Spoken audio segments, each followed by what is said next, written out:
and his love of artisanal granola was put on the case. His theory: start over, start fresh.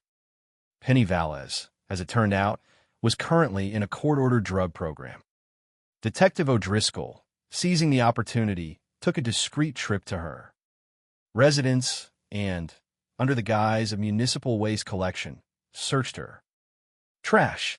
He found drug paraphernalia. This was a violation of her probation. Now, he had probable cause to search her home.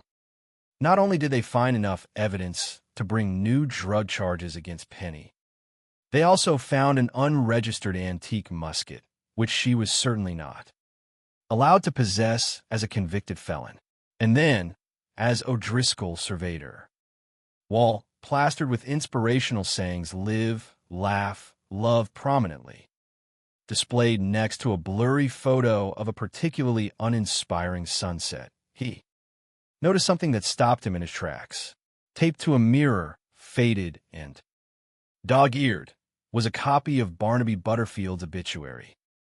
At this point, Sparky explained, they really zeroed in on Sarah as being the prime suspect to Barnaby's passing, and they needed somebody to kind of connect those dots.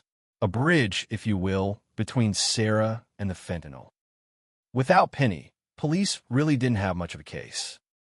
So, can Penny tell them if Sarah had any connection to the fentanyl? She could, and she did. Penny, facing a future that involved more than just court-ordered drug programs, decided to cooperate. She told police that not only had Sarah asked her to get fentanyl, but she did so on 2 separate occasions.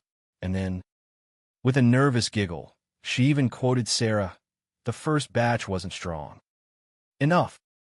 Penny explained she got 1 set of drugs sometime in February. Then she was asked to get stronger stuff, and then she got another dose of drugs a second time around, just weeks later. Penny, who is now facing prosecution and years of prison time for drug and gun charges, was offered a plea deal.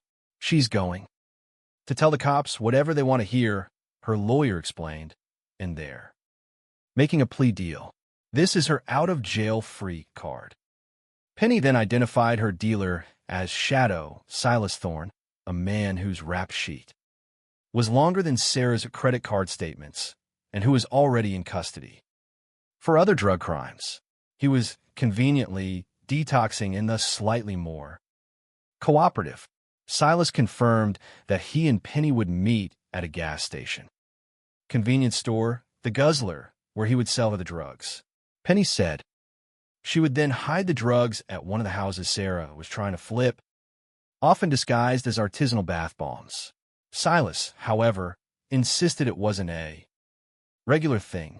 Just a few transactions, he mumbled. Nothing to write home about, or a book for that matter. It wasn't just the drug sales themselves, it was the timing. There were 30 text messages exchanged between Penny and Sarah on Valentine's Day, 2022, the day of that infamous extra spicy avocado sandwich. And the other cluster of texts was on February 26th, which was right before Barnaby's death. Now, law enforcement had the drug link through Penny, and they had the undeniable financial information. Sarah Sterling was in massive debt.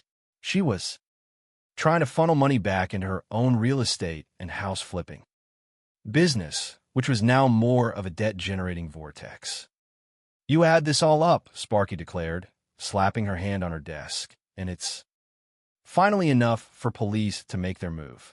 A woman who wrote a children's book about grief after the death of her husband now faces charges for his murder.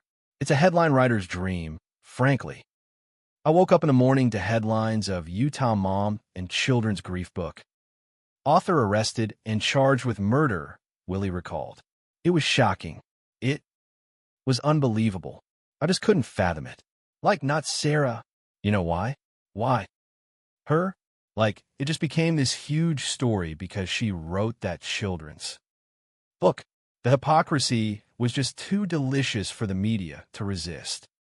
Sarah's mother, Alara, however, maintained her daughter's innocence with the unwavering conviction of a woman who had invested heavily in her daughters. Legal defense. They are trying to ruin and convict an innocent mother, she declared to a local reporter. The simplest answer is often the correct one. It's most likely an accidental overdose. I will take it to my grave that Sarah did not do this. I, too, believe it's an accidental overdose, Sarah's initial defense attorney, Sky Lazaro, stated emphatically. For Sarah Sterling, she's either victim or killer. There is nothing in between. Is she a widow who had lost her husband and the father of her children? Tragically, Sparky mused, or did she plan this all out to get from under some massive debt? In my experience, money and love are two of the most powerful motivators for a murder. Now, police knew about the money, and there may be a romantic angle as well. If Sarah wasn't with Barnaby on Valentine's Day, and she wasn't, who was she with? The answer, as it turns out, was a scruffy handyman named Rex Rusty Malone. Chapter 7. The Handyman, the Heartbreak, and the Hypothetical Homicide. Sarah Sterling, poised and polished, once again graced the screens, this time in a pre-recorded segment that had aired just weeks before her arrest. My kids and I kind of wrote this book, she explained, her voice a comforting lull, on different emotions and grieving processes that we've experienced last year.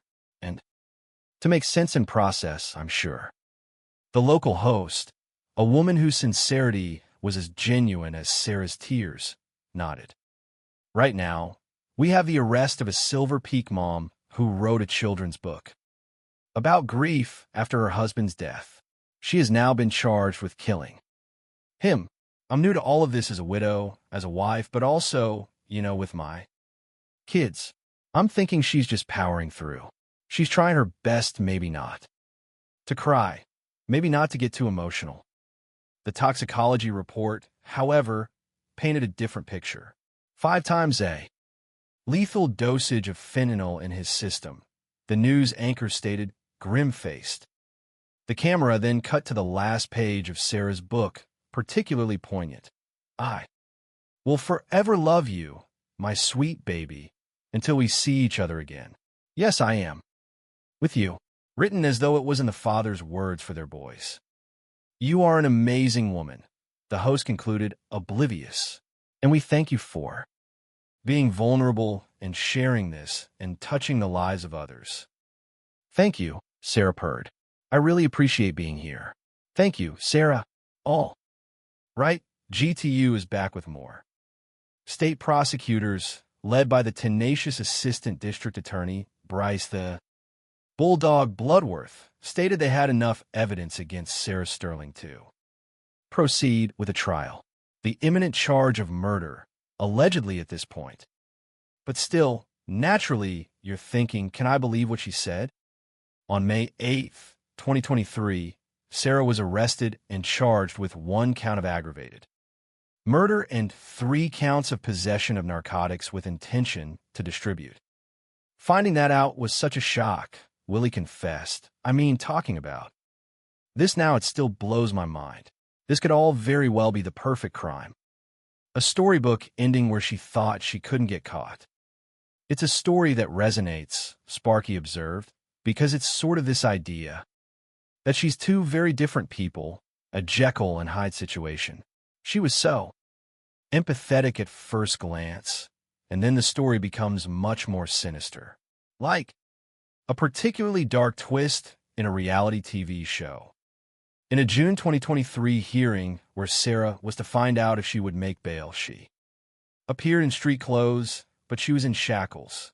And she has this look of confidence on her face, Sparky noted, almost as if she thinks this is still going to go her way, like she's already rehearsed her victory speech.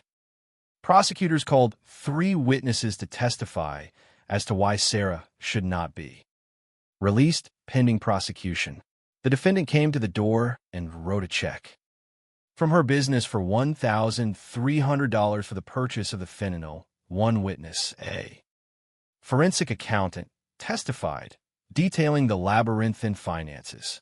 The initial bail hearing delved into her finances, phone records, and some of her internet